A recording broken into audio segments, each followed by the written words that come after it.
Hello and welcome. In this video, I'd like to share some changes that happened starting from November 2023, specifically related to starting a company while you are on, let's say, work visa that's sponsored by another company.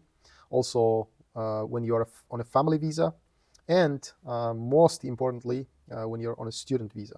So in these three categories, okay, work visa sponsored by another company, family visa, and student visa. So far, it was okay. Okay, it was okay to start a company in China, and you could just run your company, and as long as you're not receiving salary from this company of yours that you've started, everything was fine.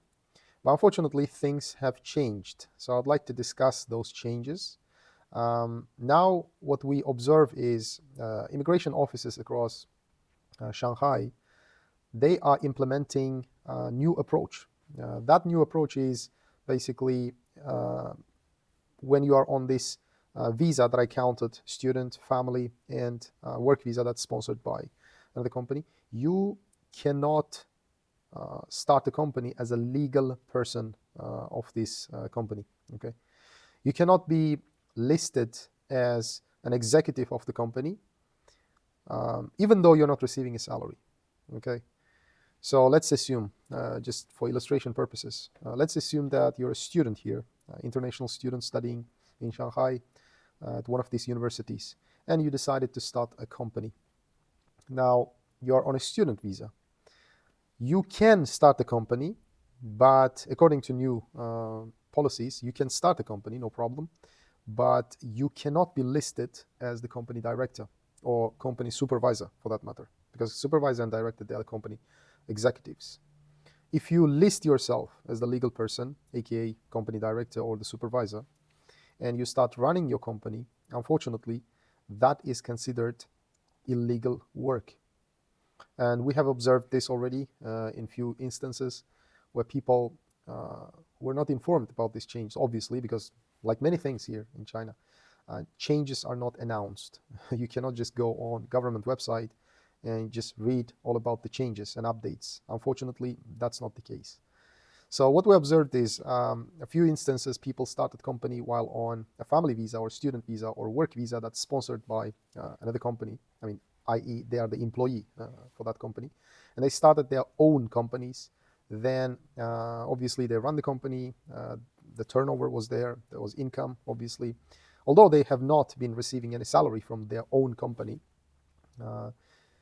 but that whole activity has been considered as illegal work when they sent their application for the first time for work visa sponsored by their own company. And that's something not favorable. I mean, this is not good news, obviously. It's not positive news, but that is the case, guys. So starting from now, November 2023, you have to be extremely careful with planning your future, basically. So if you are, again, if you are on a family visa, work visa, okay, you are an employee of some company in China, you cannot be listed as a company executive, okay, and start running the company, because that's considered as illegal work. What you can do is you need to put someone as company director or supervisor, and you can remain as company shareholder, and that's it. And you can still receive dividends outside of China. You can still, run the company, but you need to remain as company shareholder. That's very important. Yeah, unfortunately, that's the case, guys. So this is something I wanted to share with you. But on a positive note, China has made it much easier now to apply for Chinese green card. That's totally not related to the company, but still, there are like positive news and negative news. So on the positive side, we have this green card, being possible, being available for PhD degree holders. Okay, I'm going to make a separate video on that, but immediately once it became available, a lot of people in China started already applying for it. So basically you can have Chinese green card, which is almost equal to being a citizen here, with of course few exceptions and differences, but still you will enjoy pretty much the same rights as Chinese citizens in terms of like hospitals, bank loans. You will be able to apply, for example, credit cards, You can apply for mortgage. You can get bank loan for different purposes, business or personal use, etc. And also you'll be able to send your kids to local schools, basically to any school, because foreigners they are restricted in terms of enrolling their kids in schools. You cannot have you cannot choose whatever school you want. And most importantly, with a green card, you will be able to work multiple jobs at the same time. You're not restricted to one job, okay, one salary, for example. Just like in this case, if you're holding a work visa by existing rules, you can only work for one company and get one salary from that sponsoring company. But if you have a PhD, you can apply for green card, and once approved, the application takes approximately 1 year, 9 months, something like that. So once it's approved, you can work pretty much for any company anywhere, and you can also work part-time. So yeah, that's on the positive side, guys.